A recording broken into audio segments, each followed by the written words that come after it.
Kodandaram దూకుడును continue చేయాలని నిర్ణయించుకున్నారు. ప్రభుత్వం చేసే ప్రతి పనిలో మంచి చెడును ప్రజలకు తెలియజేయాలన్న నిర్ణయానికి వచ్చింది జేఏసీ. అది మల్లన్న సాగర్ నుంచే ప్రారంభించాలని అనుకుంటుంది టీజేఏసీ.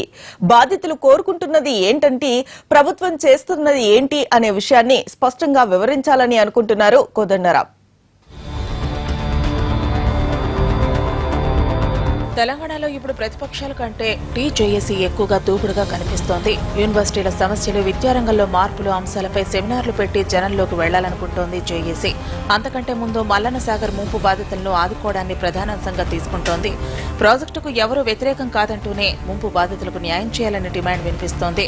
నిర్వాసితులకు ఎలా న్యాయం చేయాలి, ప్రభుత్వం చేస్తున్నదేమిటి అనే విషయాన్ని స్పష్టంగా ప్రజలకు వివరించేందుకు రెడీ అవుతోంది. ప్రాజెక్టుపై డీపీఆర్ బయటపెట్టాలని డిమాండ్ చేస్తున్నారు టీజేఏసీ చైర్మన్ కోదండరాం. ముంపు గ్రామాల ప్రజల పట్ల చట్ట ప్రకారం వ్యవహరించాలి, చట్ట ప్రకారం న్యాయం చేయాలని మాత్రమే కోరుతా ఉన్నాం. అది బాధ్యత, ప్రభుత్వానికి ఉన్న రాజ్యాంగపరమైనటువంటి బాధ్యత. ఆ బాధ్యతను గుర్తు చేసినాం. ఒక దౌర్జన్యపూరితంగా భూములు తీసుకోవటం అనేది మంచి సంప్రదాయం కాదు. అభివృద్ధి కోసం త్యాగం చేసేటువంటి వ్యక్తుల పట్ల చాలా చట్టపరంగాను వారికి న్యాయం జరిగే రీతిలో వ్యవహరించాలనేటువంటి ఒక ఆలోచన చాలా బలపడింది.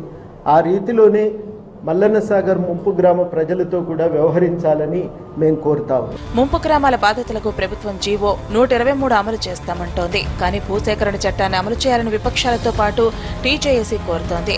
అయితే ఈ ప్రాజెక్టు కింద భూములు కోల్పోతున్న వారు అసలేం జరుగుతుందో కూడా తెలియని పరిస్థితిలో ఉన్నారు. దీంతో జేఏసీ ముంపు గ్రామాల రైతులను చైతన్యపరచాలని భావిస్తోంది. ఏ చట్టం ఏం చెబుతుంది, ప్రభుత్వం తీసుకువచ్చిన జీవో వల్ల కలిగే లాభ నష్టాలను ఫ్లెక్సీలుగా ముద్రించి ముంపు గ్రామాలన్నింటిలో ప్రదర్శించాలనుకుంటోంది. ప్రజలకు చట్టం మీద అవగాహన వస్తే సగం సమస్యలకు పరిష్కారం దొరుకుతుందని టీజేఏసీ ఆలోచిస్తోంది.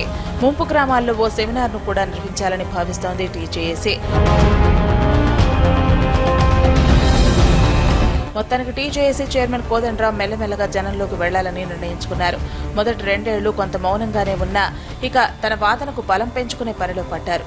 ఓపెన్ కాస్ట్ మైనింగ్ వ్యవహారంలో కూడా అజెండా సిద్ధం చేసుకుంటుంది జేఏసీ.